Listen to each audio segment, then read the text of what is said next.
Darkcast Network. Welcome to the dark side of podcasting.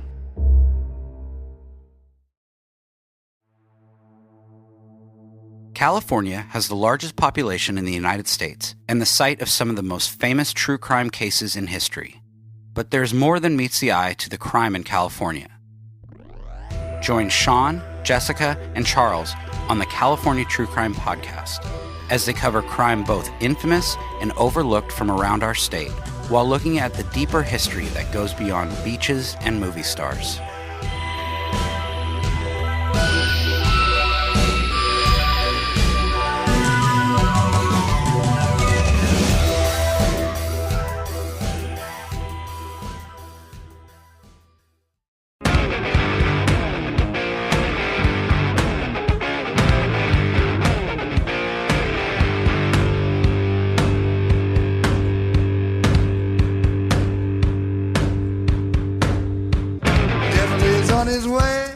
Devil is on his way.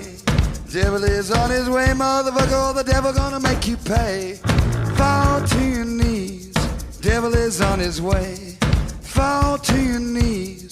Devil gonna make you pay. Fall to your knees. Devil is on his way. Hey y'all, welcome back to Mountain Murders. I'm Heather. Is that too much? That's too much. Well, I'm not bringing it in again. Hey y'all, welcome back to Mountain Murders. I'm Heather. Is that better? That's better. Look, you just gave me a good stern lecturing about my positive mental attitude and how I needed to reflect that on the podcast. Right. So I'm coming in hot, baby. I'm full of energy. Hey y'all, welcome back to Mountain Murders. I'm Heather. And I'm Dylan. Yeah, just got to stay positive. I don't feel like you appreciate my excitable intro, Dylan. No, I loved it. All right, folks. We are ready to get back into podcasting. We've had a few ups and downs, maybe a little inconsistent schedule, but we're back. We're focused. We're ready to make this shit happen. Are we not, Dylan? We are ready. We are so ready, and that is why you have such a wonderful, interesting case for us this week. Yeah. Have you been, Dylan? Oh, doing great. Yeah. I feel like you're doing that whole fake it till you make it thing. No, well, hey, how else are you ever going to make it? It's true. I have to say, I had one of the most bucket list memorable experiences of my life this week. I got to see Pat Benatar in concert. Yeah. And it made me so happy. I'm glad you got that opportunity because you were just tickled pink when you saw that she was coming very close to us, and you had the opportunity to go. You went with our wonderful friend Santa. Hey, Santa. And I think you Dude, we had a blast. You gals had a blast. We had so much fun. The audience was super stoked to see Pat. Everyone singing along. Of course, she played some of her new music, but a lot of the old favorites, stuff we grew up on. Her husband, Neil Giraldo, is her guitarist. A very talented guy.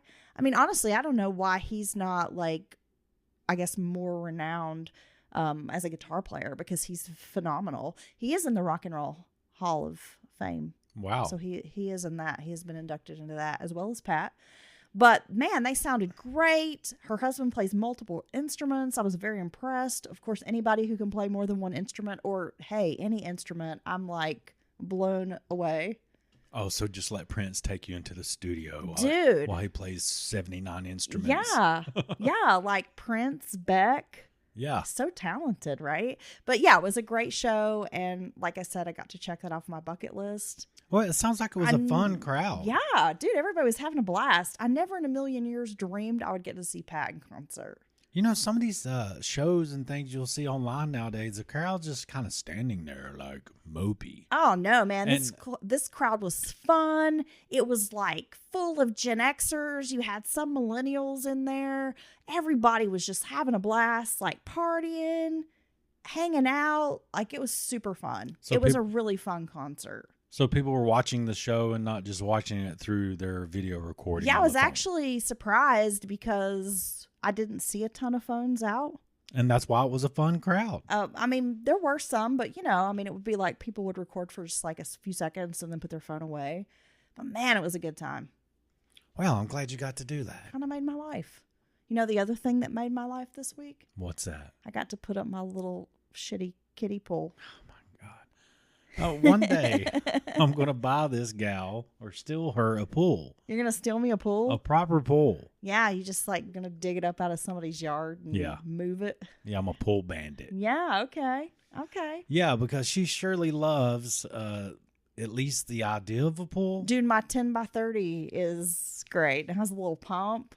It's the little inflatable job. Man, it does the trick on a hot day. I must say it does look inviting. I'm an aquatic creature, Dylan. If I don't soak in the water, I turn into a shriveled old prune. Look at me. Look how hateful I am. It's because I have not been exposed to water recently. Okay, well, let's dig into this big case you have. Oh, man, I'm ready, Dylan. We have a good case. We are back. We are going to, I promise, be more consistent.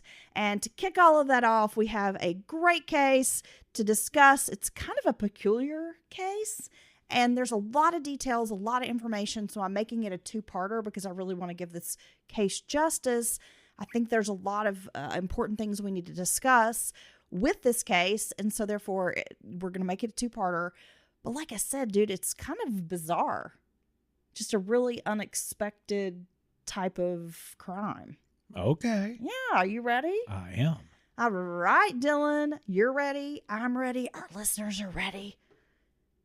Everybody's ready. Are they? Yeah, I think so. Y'all ready for this? Yeah, enough of the heavy padding. Let's get into the real stuff. Jock jams going on here. So, Valley Stream is a village on Long Island in New York. As of 2020, there were only 40,000 residents. Long Island holds an affluent series of interlocking bedroom communities for a lot of commuters who work in Manhattan. Valley Stream in the 1980s was described as a sleepy suburban town where fathers got up early for work and returned home after dark. Kids played stickball in the streets or games in the front yard. The neighborhoods were surrounded by churches and schools, and it was a very safe community. For the most part, people trusted their neighbors. Again, their kids kind of, I mean, of course, it was the 80s. Times were a little bit different back then. But, you know, kids were kind of allowed to roam, have independence, roam, kind of go do their own thing.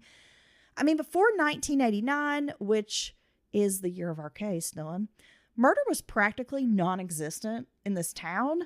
The last time there had been a homicide was in 1977 when a teen boy had been stabbed to death by, quote, a deranged man. Oh. Wouldn't you have to be deranged to stab a young boy? Well, I think that goes without saying. I guess that's a pretty accurate depiction of this criminal. So even in a community like this, even when that tragic case happened, I'm sure people just felt like it was kind of an anomaly, right? Yeah, and absolutely. They probably continued on.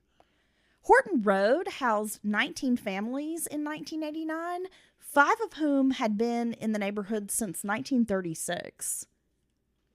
That's a long time. So you have, like generations, it sounds like, of families kind of living in this neighborhood. The houses were mostly Cape Cod style or Tudor style homes. It's considered a picturesque community. Most of the families on Horton Road had children, and that kind of meant that everyone was sort of looking out for everybody's kids. Like friends, neighbors, everybody's just kind of keeping an eye on the neighborhood kids. That sounds like a cool neighborhood to grow up in. Yeah, absolutely. I mean, the kids were kind of up and down the street playing. There was a nearby area called Grant Park that had an ice skating rink, and it was a really popular spot for the neighborhood children. This particular area, Horton Road, the folks who live there would host block parties on holidays like 4th of July, Labor Day, Halloween. So, I mean, it sounds like you said kind of an ideal community, a lot of involvement from the neighbors. Everybody kind of knows everyone, or at least of your neighbor. Well, and I think this is what the suburbs were all about. You know what I mean? Yeah. You're away from the hustle and bustle of the city, the noise, the traffic, everything's maybe a little slower pace. And, you know, obviously with that comes people feeling safer and, a sense of community. Well, you know, we've discussed this before, but we rarely see kids outside playing. You hardly ever. And I feel like we live in a great neighborhood. And there is a park across the street from our house, and a lot of kids do play there. But I see these beautiful manicured lawns kind of up and down our neighborhood. It's a very walkable area. Of course, I'm always walking Rufus, and I hardly ever see kids outside playing. If I do, I'm kind of like surprised. Right. Or it's just the one house where, you know, that maybe you'll see the kids all the time, but it's just, or just driving around, you just don't see it, you know? Very seldom. What are the kids doing? They're got these phones and screens and games and all this crap. They're craving the minds. That's why they all want to play Minecraft. They're rotting their minds. They're stunning their imaginations. You know, we've talked about it before. Nobody's ever just, sit to themselves. I'm trying to do it more myself, honestly. I'm on the verge of, I'm not on a lot of social medias and stuff, but that stuff, I'm just not getting anything out of it anymore. You know, it's just mindless scrolling, looking, people reading. yelling. People yelling. It's always people yelling and complaining. The same arguments. So I'm about to have a soul cleanse of my own from the digital. I feel like all of my social media has just become like political arguments, like people yelling and screaming because things aren't going the way they want to go or something. And no matter how much I try to fight that algorithm, right, it's like it gives me more of the same until I'm basically just I don't even go on there very much. I need to do the same thing, you know, sit outside in the grass with my, no shoes on and, ground myself. This is why I'm obsessed with flowers and gardening. And if you come to my house, you'd probably be like, what is she opening a nursery? Yeah. Because I probably have 75 seedlings going and tons of plants and all that. But I'm telling you, dude, just putting my hands in the dirt, even if I'm just transferring some seedlings into a bigger pot and digging in the dirt, is so therapeutic. Well, and really kind of helps me decompress. I think just from evolution and from, mankind coming up through the ranks, I think you've spent a lot more time with your hands in the dirt than than what modern civilization's been. So I think that might be why it's so comforting and why a lot of people just like to do that type of thing. Yeah, I find myself lately just looking for reasons to be outside. It's like I just need some sunshine and breeze on my face. Well, I must say, our friend recommended a podcast, and they were talking about social prescriptions. And that's what they're literally starting to prescribe people like outside of just medicine or, something medical. Hey, you need to, get with a bike club or, a kayak club or something where you, kind of make friends and you're outside, you're away from all the devices and stuff. My doc is all about that. And that really makes sense. Like when I tell her, when she asks me, what are you doing that's fulfilling? And I tell her, well, I'm always playing in my flowers or gardening and walking and just kind of enjoy being out and about. And she really encourages that. I mean, she considers that to be kind of a big part of your mental health. Well, there's plenty of studies that show people that spend time, before and after in nature, there's just all your markers go head in the right direction, Yeah, I'm so glad that spring is here. It's in the air. Okay, so back it's lovely. In our time, way back machine, we're in the 80s, kids playing everywhere. Everybody's outside. They kung fu fighting. They playing. The birds are chirping. They flag footballing and digging in the dirt. And everybody's happy except for the one deranged man back in the day. Making a mud pie. Kelly Ann Tenias was born March 5th, 1975 to Richard and Victoria, who were a working class couple. Richard owned a small vehicle repair shop and Victoria worked at a doctor's office. Kelly had a younger brother, Richie. The family had moved into Richard's parents' house in order to care for them. And due to her grandparents' declining health, Kelly spent a lot of time taking care of her grandparents. She also liked playing with her dog, Brutus. Kelly rarely had friends over. Instead, she spent time at their homes. The Tenyas, their home was not large, and it was pretty crowded with 6 people living under one roof. Yeah, I mean, even in a big house, that's a lot of people, you know. Yeah, I mean, you've got this family of 4 who've moved in with the 2 grandparents to try to care for them. So you have 6 people under this one roof. Gets a little bit crowded, and I'm sure Kelly just wanted to kind of maybe have a break from her house and enjoyed spending time at friends' houses instead because she needed to get out of there, right? Well, yeah, it's crowded. Kelly was considered an outgoing young lady. She was responsible and conscientious. Described as neat and organized, she maintained a calendar of events. She also loved ice skating and did so every chance she got. Friday, March 3rd of 1989 had been like any other day for 13-year-old Kelly. It was customary for Richard to pick Kelly up from school. Now, during the ride home, Kelly asks her dad if she can get permission to ice skate at Grant Park. Richard tells Kelly that she's needed at home. 8-year-old Richie needs a babysitter until Victoria, or Vicky as she was known, came home from work. Kelly was disappointed but compliant. She often watched her little brother when her parents were working. Most of the children who lived on Horton Road were younger than Kelly, but she was known to play games with them. Sharon Stonell lived 5 doors down, and that was one of Kelly's good friends, and so she spent a lot of time hanging out at Sharon's house. Kelly's best friend was Roberta Gross. They often walked home together. It seems like Roberta lived somewhere maybe even further down the street. So it's kind of cool. She does have a few friends within walking distance.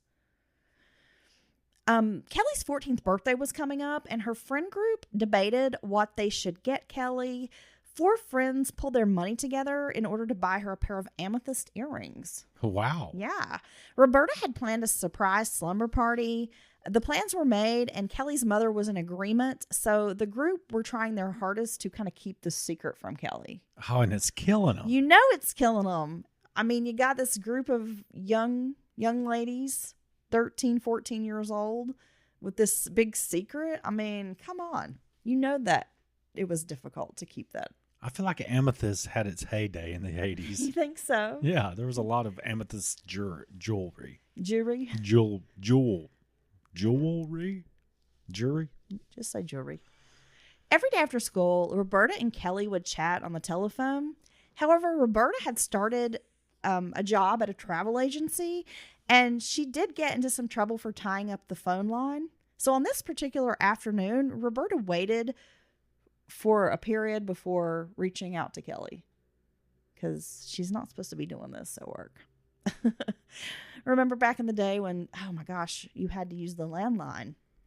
Well, yeah. I mean, I remember when call waiting was an innovation, an add-on. Yeah. And if someone had it, you're like, wow, that's so cool. Yeah. Because, before that, it was, if you're on the phone, whoever tries to call gets a busy You're signal. tying up the line. I don't think that's probably something that these kids nowadays don't even have a concept of. No. A busy signal.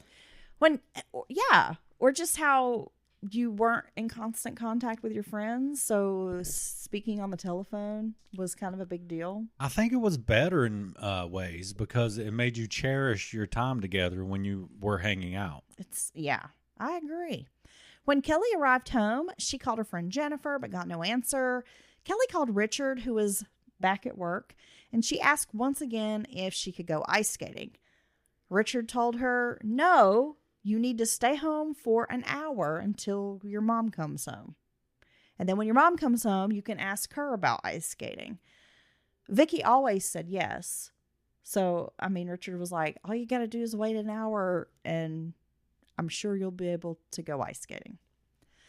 Kelly complained during some conversations with other friends about how she was being forced to babysit her brother and that she thought about going to Grant Park despite not having permission.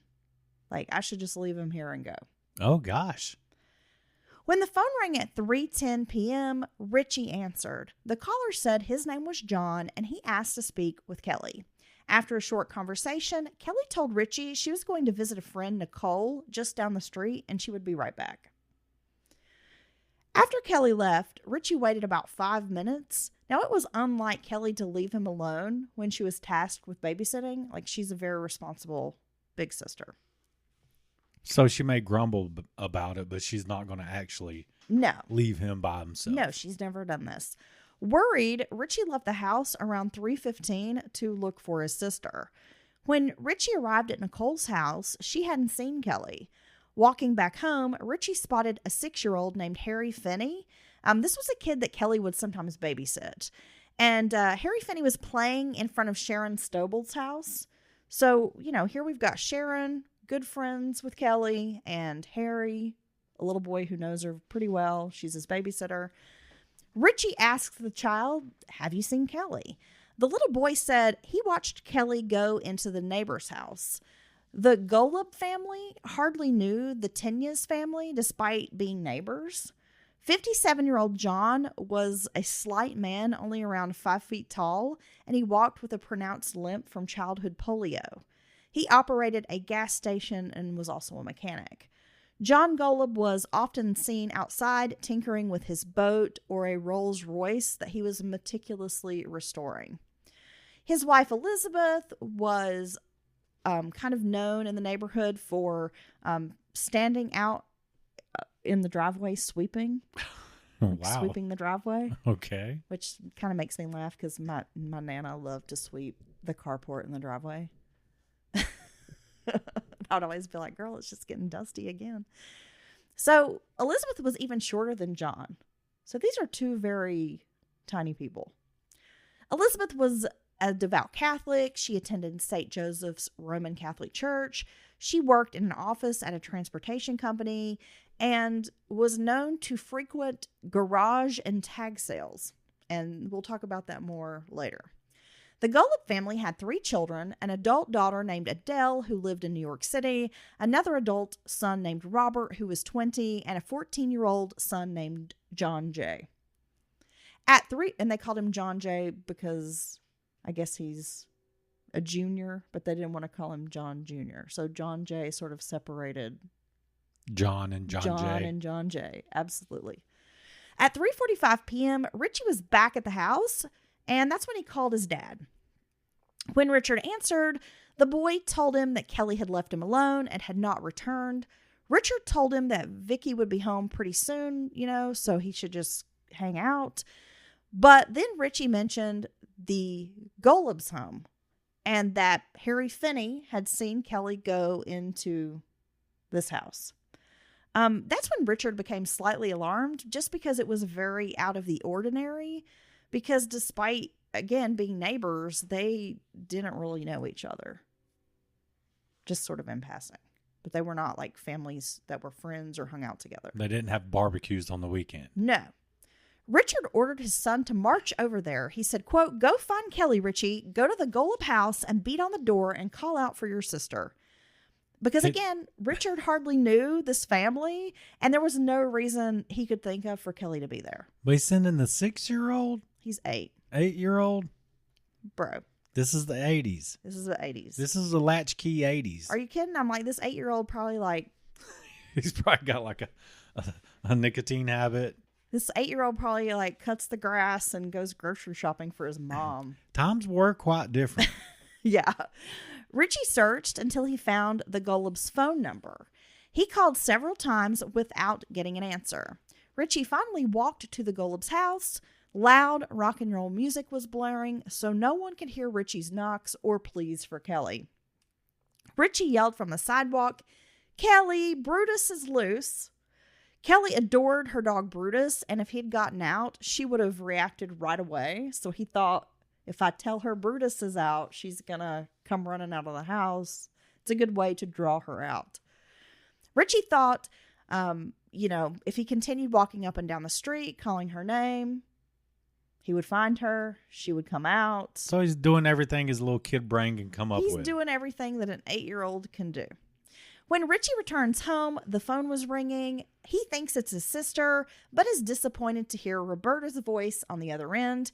Richie explained that Kelly had gone, supposedly for a short while, but had not returned. And, he's worried about her. Roberta was surprised because she and Kelly had plans to talk on the phone about their evening plans. Roberta called back 2 more times over the next hour, and she was growing increasingly frustrated to hear that Kelly was still not at home. Because, again, this is not like her friend. If they have plans, hey, we're going to talk on the phone, she's going to be there. So, right. Again, it's just very out of the ordinary. And it also shows the difference in time because neither parent has rushed home yet, right? Because, I mean, like you said, you're not always in constant contact. Sometimes you don't know exactly what your kids are doing. You know what I mean? Yep. Absolutely. Now, Dylan. Vicky arrives home around 5 p.m. Richard followed soon after. The couple was pretty upset to learn that Kelly still had not come home. Their reliable daughter would have called by now. I mean, they're growing worried, but they're still not in full panic mode. They're still teetering on like kind of annoyed and angry at their daughter. Right. Richard made calls to Kelly's friends. When he spoke to Roberta, he was accusatory. He said, if Kelly is there, you better tell me. Roberta explained, I don't know where she is, and I'm concerned as well. The couple called everyone they could think of and made repeated calls to Kelly's friends to see if anyone had heard from her. No one seemed to know where Kelly was. Naturally, this anger dissipated, turning into panic, worry, frustration. Vicky walked up and down Horton Road asking neighbors if they'd seen Kelly. Sharon Stonell offered up the only bit of information that anyone had to give, that just after 3 p.m., Sharon had seen Kelly enter the Golub house, just as Harry Finney had mentioned. So now you have this is one of her friends? Yes. So you have another person. So you have another kids saying, we saw her go into this house. For some reason, it dawned on Vicky how odd this was. Like, for whatever reason before when she'd heard this, she just kind of brushed it off. But hearing it again, she kind of paused and thought about this. I mean, Kelly knew 14-year-old John Jay just from the neighborhood, but they were not friends. And Kelly had never gone to this house before. So again, Vicky's like, wait a minute. Wait, what? Why would she do that? Between 4:53 and 5:30 p.m., the Tinyas called the Goebel house again and again. At 6 p.m., Richard was finally able to reach Elizabeth Golub. Now, at first, she was confused because she couldn't even remember Kelly. Like, it took her a minute to kind of put together who Kelly was. Because, again, these people don't really know each other. Right. Richard asked if he could speak to John Jay. When asked if he had seen Kelly, John Jay denied it. He hadn't seen Kelly for several days. Richard sensed the boy was nervous on the phone, and so he pressed, "Are you sure you didn't see Kelly today?" John Jay repeated the same line, that he had not seen Kelly in days. And it was pretty obvious that the boy wanted to get off the phone call, like as fast as he could. Wow, which is not going to make you feel very good if you're Kelly's parents trying to, find out. Yeah. Because you have multiple witnesses that have no reason to lie. See her going in there not that long ago, right? Yeah. So couple of hours by now or whatever. And now the kid's acting nervous and sketchy. Yeah, I would be trying to get off the phone. This would be weirding me out as a parent. I mean, I see your point, but I'm also aware of teenagers, and teenagers don't necessarily want to talk to adults sometimes. Right. Right? And I mean, if the kid really hadn't seen her, then he's probably just like, leave me alone, dude. Quit, man. Kelly had plans with Roberta and 3 other girlfriends to gather at the Gross home at 8 p.m. The girls were planning to walk to a nearby Chinese restaurant for dinner. So when the girlfriends start arriving at 8, Roberta's getting nervous because no one had heard from Kelly. The girls were trading questions back and forth about Kelly's possible whereabouts, what could have happened to her. And as the girls went to the restaurant, I mean, they're just speculating, and it really soured the mood. So it was not really the fun evening they had planned to hang out. So as the girls were walking back to Roberta's house, the Tinyas drove up and asked if they'd heard from Kelly. So by now, everybody's in this somber mood. It's starting to set in that there's a problem here. Richard and Vicky continued searching for their daughter. They knocked on doors. They made phone calls late into the evening. By now, they were feeling a range of emotions. They were scared. They were mad, anxious. I mean, all the things you would be feeling if your child was missing. Oh, God, I could only imagine. The Tinyas were exhausted from a long day. The stress of Kelly's disappearance weighed heavily on them. Richard drove to Roberta's house and demanded that the girl tell him where Kelly was. But again, Roberta doesn't know anything, and that's when she becomes hysterical. She's crying. She's upset. She knew the Tinyas were petrified, which further sent her kind of into a spiral of feelings because she's worried, and now the adults are upset and worried. So, of course, that's naturally going to reinforce like probably all the bad thoughts she's had about what could have happened to her friend. Roberta didn't go to sleep until after midnight. Upset, she demanded her parents wake her if anyone heard from Kelly. Roberta's father had always told Kelly he absolutely adored her. Like, they considered her like almost a part of the family. Roberta's father had always told Kelly that if she was ever in a situation where she needed a ride, like, I don't care what the situation is. It doesn't matter where you are. Like, how you got into that situation, if you've been drinking, if you've been doing drugs, like, I'm not going to be mad. You know, just call me and I will come get you. Well, and I think that's really the way you should have that kind of relationship and trust with your child. Well, this is her friend's dad. I mean, sorry. So, I mean, I think it just goes to show, like, he really cared about this young woman. Right. And I mean, I know I've told my daughter's friends that before. And, kids probably hear that and think, yeah, right. But I've told my daughter's friends, like, I don't care where you are or what's going on. Call me. Like, if you ever need someone to pick you up, I don't care what time it is. Well, and because I would rather you be safe. Well, that's the best way. That's the best way to approach it, I think, because honestly, that's the quickest way they're going to get out of a bad situation if they do find themselves in any kind of a situation where they're nervous or scared or worried, is to call someone they trust to come get them right away because that fear of my parents will being be mad and all get that in trouble. Yeah. Well, the Gross family hoped that Kelly would remember this and call. So again, like, Roberta's parents are also sitting by the phone. It was around 3 a.m. when the phone did ring. Roberta got her hopes up that it was Kelly, but learned pretty quickly it was her Aunt Linda. Kelly's Aunt Linda Player was on the phone, and she's asking Roberta's dad if they've heard from Kelly. So after this, again, this is like 3 a.m. Roberta had gotten her hopes up. Now she's having trouble falling asleep, and she kept having this terrible thought loop. What if Kelly was abducted and murdered? Oh, gosh. These feelings were very real to Roberta, and it sounds like when she did finally fall asleep, she kind of woke up from a nightmare. And again, like, kept feeling like this was the truth, like this is what was happening.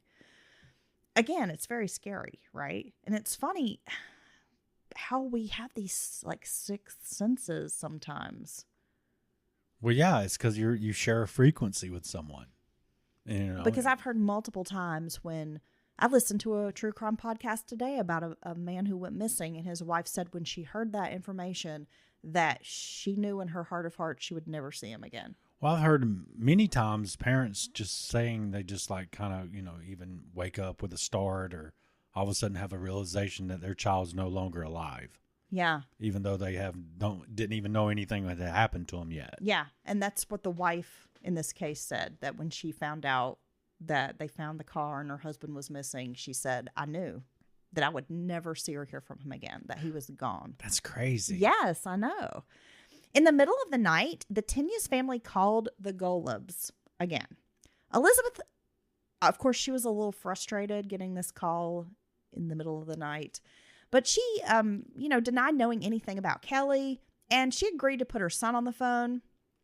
She goes and wakes up John Jay, and once more, he tells the Tinyas that he has not seen Kelly.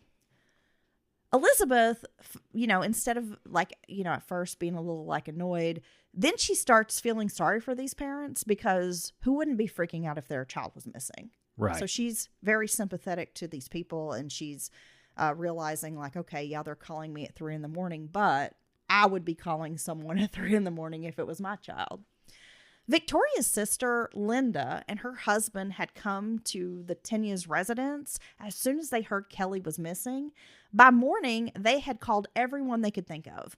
Mr. Gross had also spent the night making calls about Kelly. Like all of us would feel, they were just not sure what had happened, right? So they're all speculating. No one believed Kelly would run away, but maybe they were wrong. I'm kind of surprised they haven't brought the police into it yet. Well, I'm getting to that. Well, so no, I know. They were wondering if a stranger had kidnapped her. Why would these two kids say they had seen Kelly going into the Golub house, but the Golubs are denying she's there or that they've seen her? But just before 2 a.m. that morning, Richard did call the police, but he was told he would have to call back in the morning to file a report. Call during business hours. Well, I was going to say it's the 80s and it's a small town, so they probably have an officer on duty so they probably didn't have anybody on duty to come take a report at that time. Right. Now, as soon as dawn cracked, Dylan, Richard and Vicky were at it again. They're retracing steps. They're making calls, knocking on doors. Richard physically goes to the Golub house and he's knocking on the damn door. When Mrs. Golub answers the door and kind of lets him come in, he's surprised by the home's condition.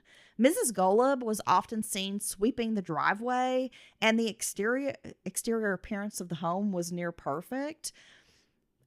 But when he enters the home, it is so cluttered that he has difficulty walking through the living room. Oh. Newspapers, boxes, just piled up everywhere. Probably not what he expected. No, not at all. And again, the neighbors don't really know this family, despite, it seems like everyone on the street knows each other. They're friendly with each other. But people don't really know this family that well. Why do I keep picturing the family in the burbs? Like they live in the scary, weird house. It came with the frame. John Jay, who had been sleeping, his mother wakes him up. And again, he says he has not seen or spoken to Kelly. When Richard leaves the Golub house with no answers, that's when he calls the police again. A detective named McNetty did a follow-up on this missing persons case. He got a description and background on Kelly, and quickly, he was concerned. He made some phone calls to Kelly's friends, and after learning more about this young lady, he felt like she wasn't the type to run away. He had been dealing with this kind of thing for a long time, and, none of this sounded right. Right. To this detective. She's not fighting with siblings or parents. She doesn't have a known boyfriend she's not dating. allowed to see anymore. All none these. Of that. Okay. By 10:20 a.m., McNetty and another detective named Brennan, a former nun, thought that was interesting, arrived at the Tenya's home. Vicky relayed the stories of Kelly going to the Golub house, noting it was strange because they didn't really know that family, and she didn't know what to make of it. She has these two kids telling her, I saw your daughter go into this house. Her husband's been there. They're seemingly cooperating, this family, but they don't have any more information to offer up. McNetty and Brennan also didn't really know what to make of it, so they decided they needed to visit the Golub house. They handled a lot of juvenile missing persons cases and found there usually was kind of very little behind it, that the kids eventually just show up. It may be, 12 hours, 24 hours, but in most cases, the kids do return home. It was pretty rare for them to have a kid just fully go missing. Now, Elizabeth wanted to clear up this information about Kelly being at her house. So she took her son to Sharon Stonell's house and confronted him. Sharon Stonell saying to Elizabeth, yeah, I saw Kelly enter the house. And so in front of this girl, Elizabeth's demanding her son tell her the truth. And she says, like, I need an honest answer from you. Right. John Jay again denies that Kelly was at their house. Elizabeth and John Jay then return, back across the street to their house. And that's when they bump into police who say, hey, we need to question you guys. Police interviewed John Jay and Elizabeth and Robert, which is the older brother. Now, Robert gave a pretty detailed alibi to police. Police noticed that every time Robert answered a question, that he sort of looked at his brother, almost as if he was trying to get validation. Okay, that's not weird. Yeah, the police, they think it's weird. Robert also appeared nervous. Now, Robert's the older brother? He's 20. Okay. Finally, detectives learn that the 5-year-old kid, Finney, had seen Kelly go into the Golub's house. And that's when John Jay opened the door for her, according to this kid. That he is the one who met her at the door and let her in. McVetti knew immediately, like, he needed to search these people's house. Like, he had interviewed them kind of outside. They seemed like they were cooperating. But having spoken to this kid, like, he knows he needs to get into that house. Well, yeah, because it's a little kid. I mean, like I said, they don't have any reason to lie. You have multiple people saying they saw her go in. It was the last sighting. They've said they've even said John Jay let her inside the home, saw them together. So that's a natural progression. The next thing to do is to have a look around the house.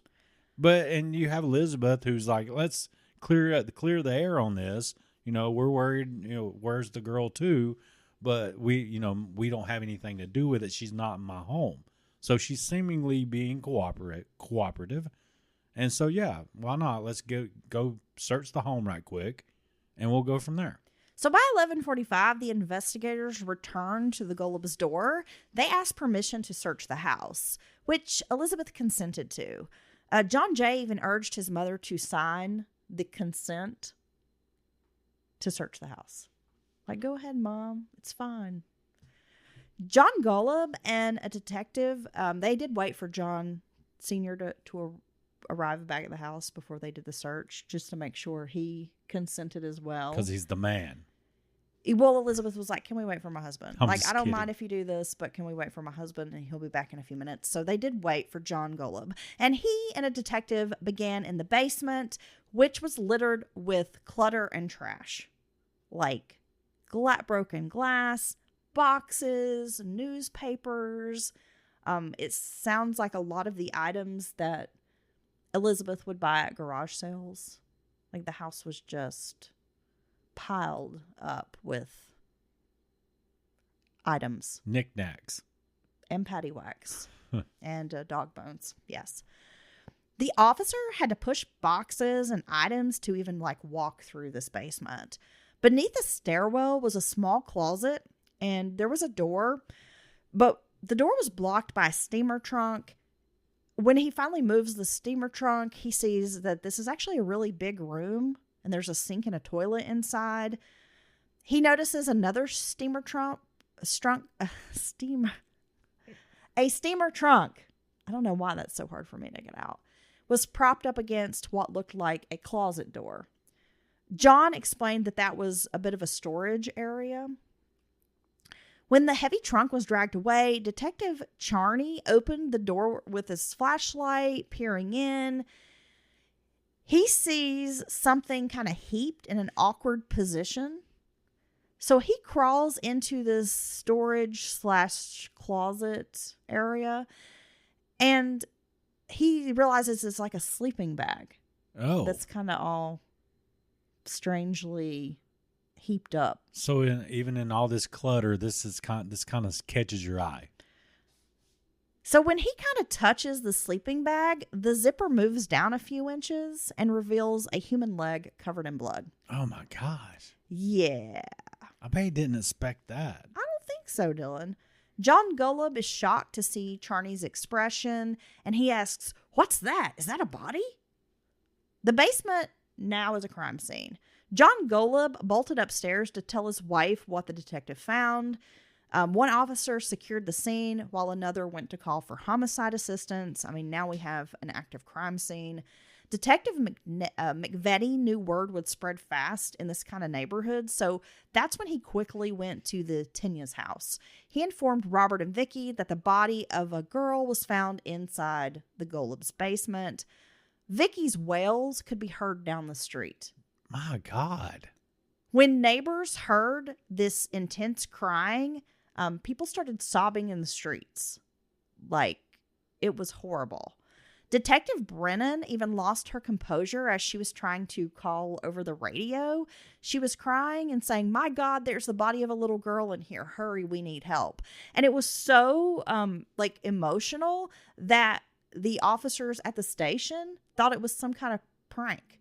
They were like, "Did some civilian get on the radio? Yeah. Like, what's..." So then they were like not even believing it was a real call.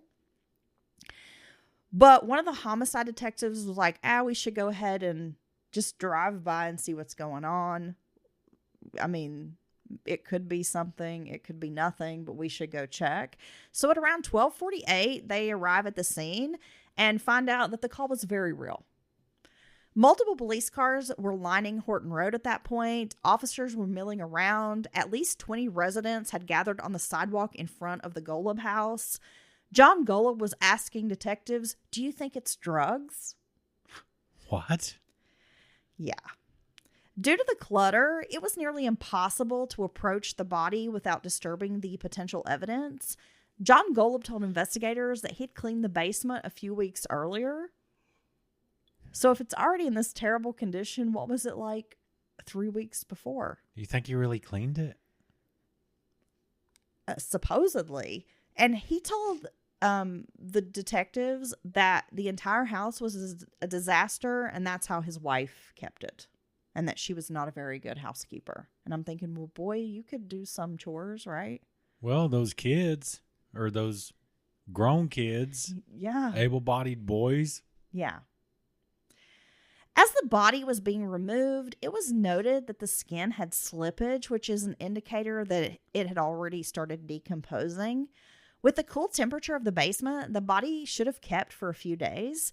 But since she was stuffed into a sleeping bag, the body's heat was being held, which caused it to decompose quicker. Oh, my gosh. Which I think is an interesting little bit of science. That's really quickly. Because you're talking hours, right? Yeah. Or, well, you're talking like overnight. Yeah. So maybe at this point, like 14... That's crazy. 15 hours. I mean, yeah, it wasn't even 24 hours. John Jay appeared cooperative when he was interviewed again. He explained his afternoon, his Friday afternoon. He'd come home from school with 2 friends. They played Nintendo. Then the boys went to play basketball nearby. They went out for pizza, and he returned home around 5 p.m. So he's claiming during that time he didn't see Kelly. A crime scene search unit arrived at the Golub's house around 1 p.m. Working conditions were nearly impossible because of the home, because of the clutter. The investigators had to be very careful. Photographs were taken before anything was done in order to preserve the location's appearance before the crime scene work. Normally, a scene might take a day to process, but they would end up spending the next 2 weeks searching and logging evidence. There's just so much stuff. So much. Right? And you so much stuff. You don't know what is evidence or what isn't.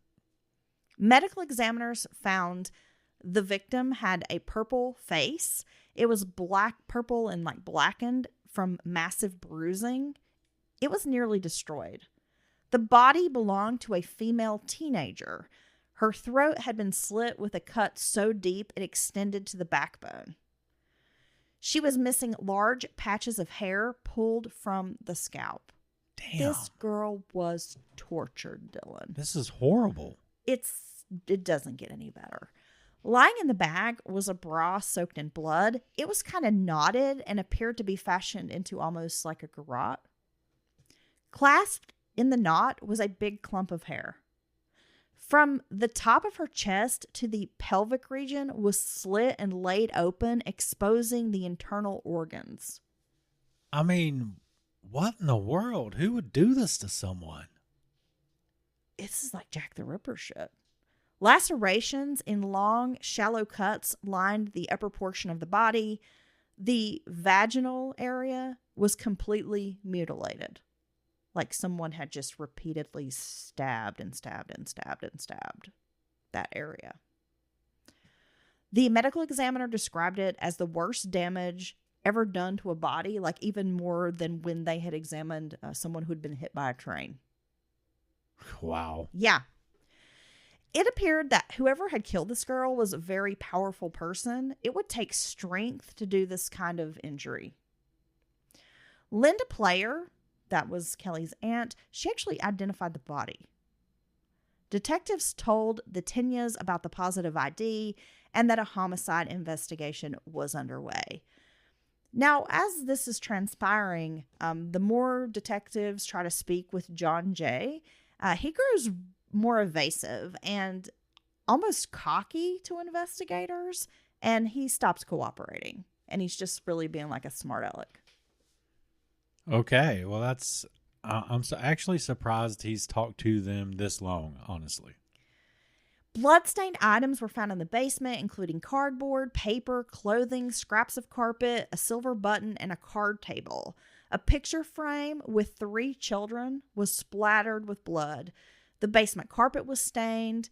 The 10-by-10 room to the rear of the basement, across from where the body had been discovered, also had blood spatter on the walls.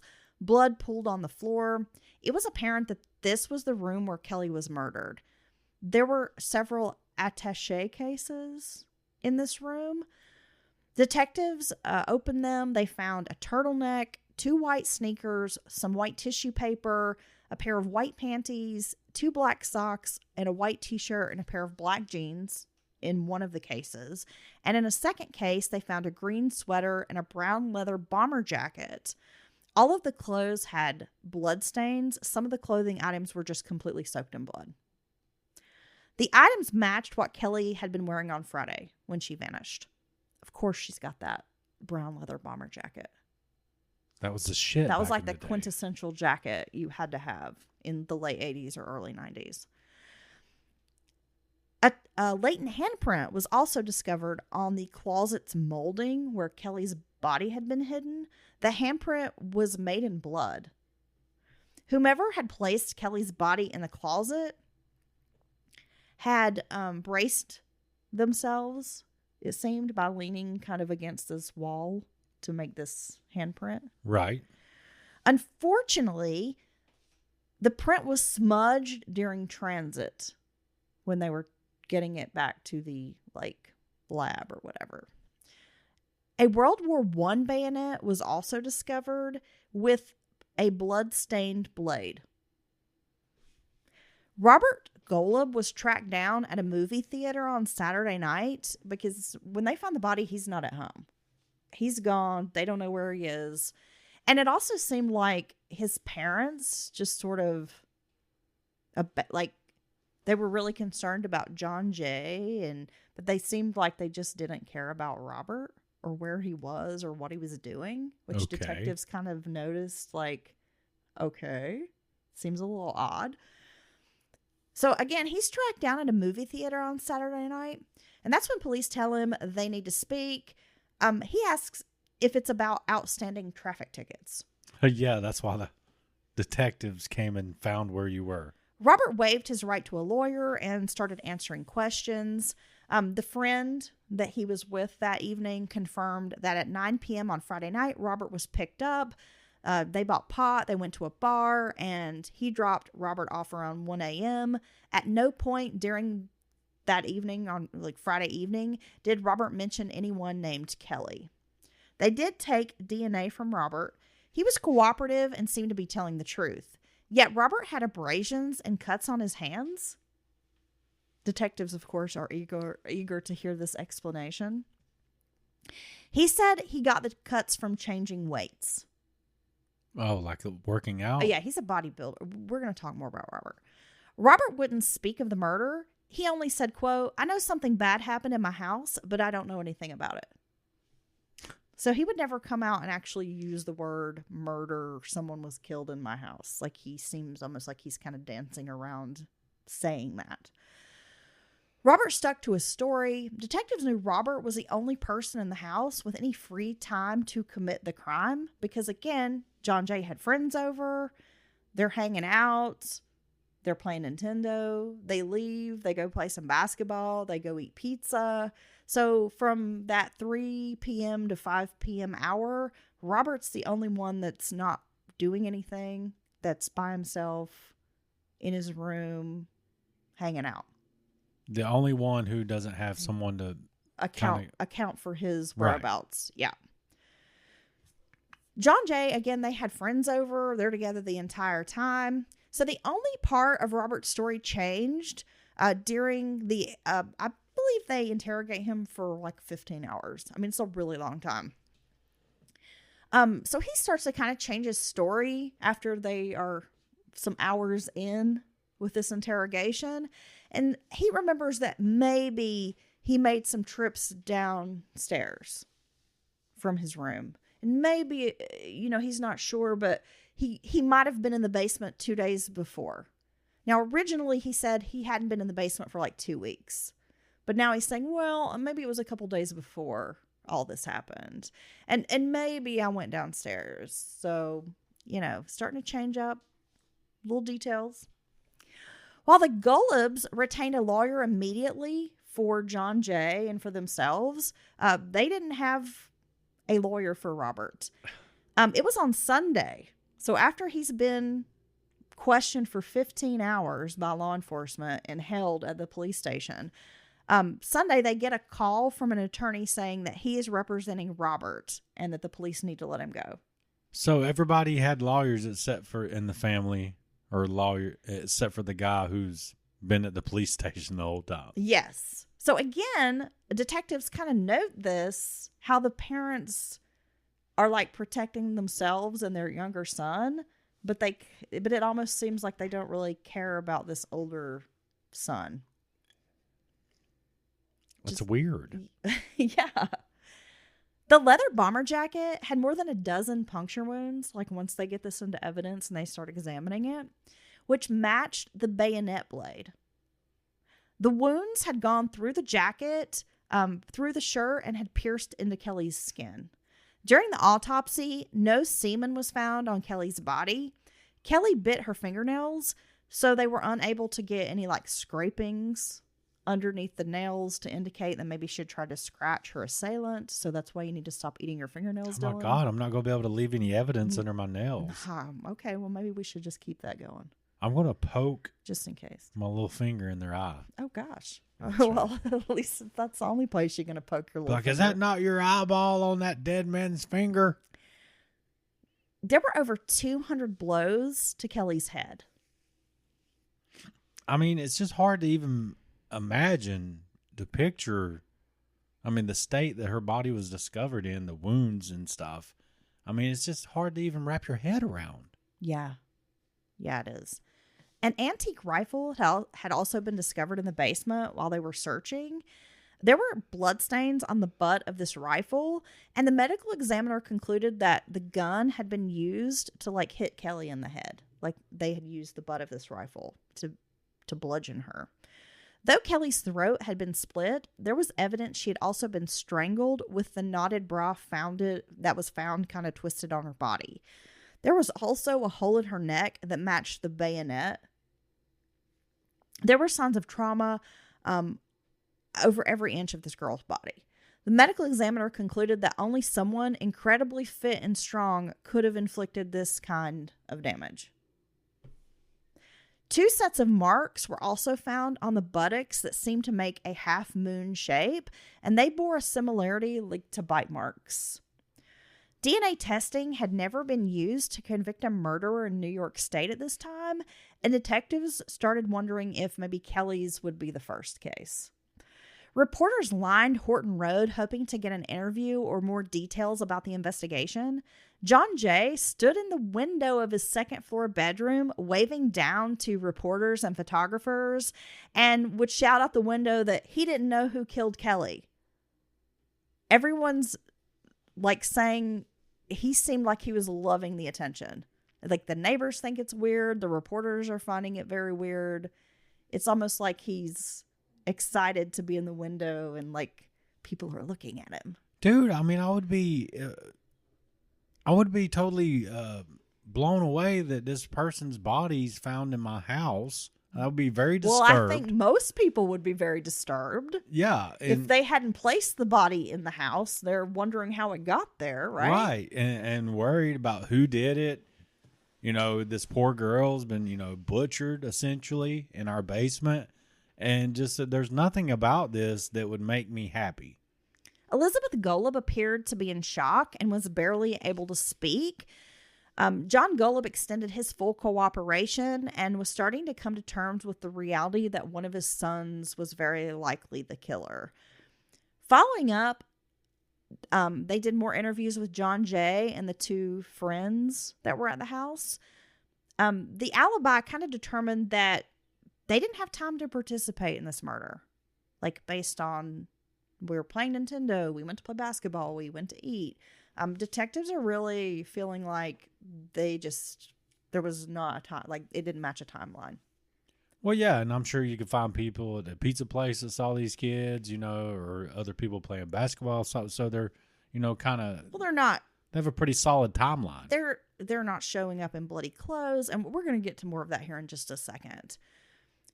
John Jay was the brother who was exhibiting this openly hostile behavior with law enforcement.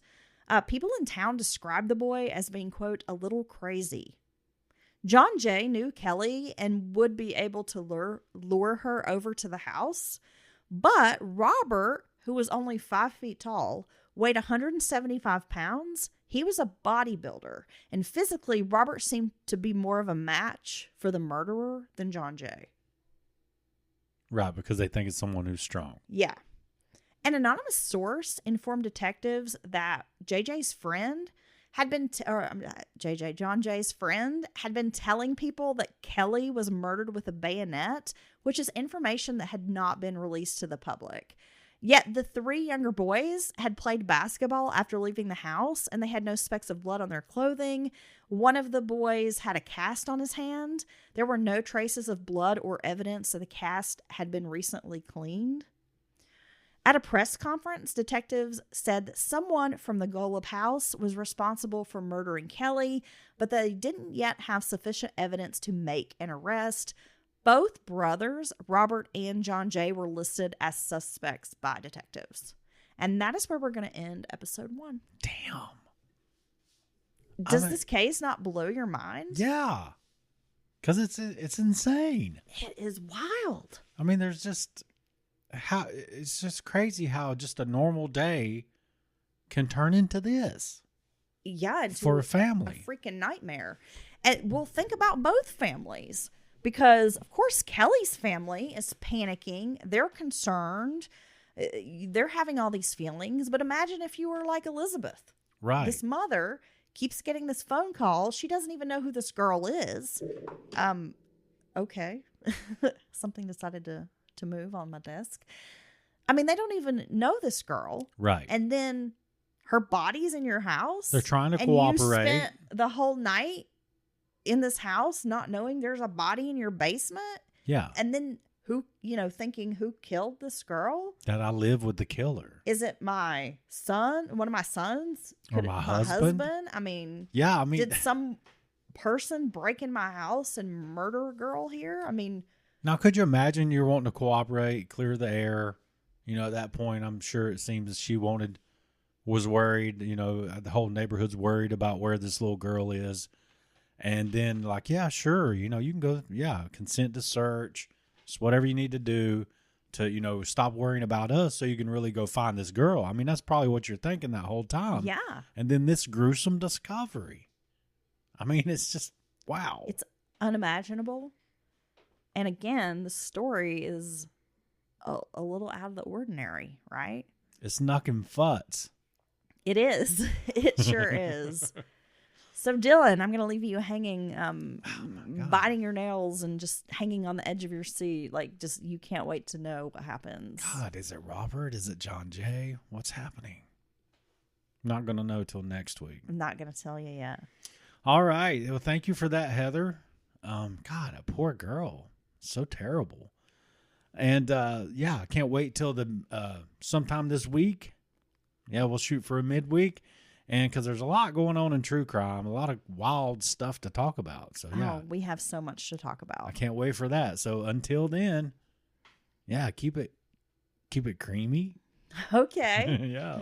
I guess. Yeah, I didn't come up with that, but we'll just say it. Yeah. Stay chill. Yeah, stay chill. Cool. Yeah.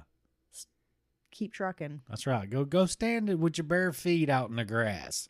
That's our social prescription coming from Mountain Murders this week. There you go. Yeah.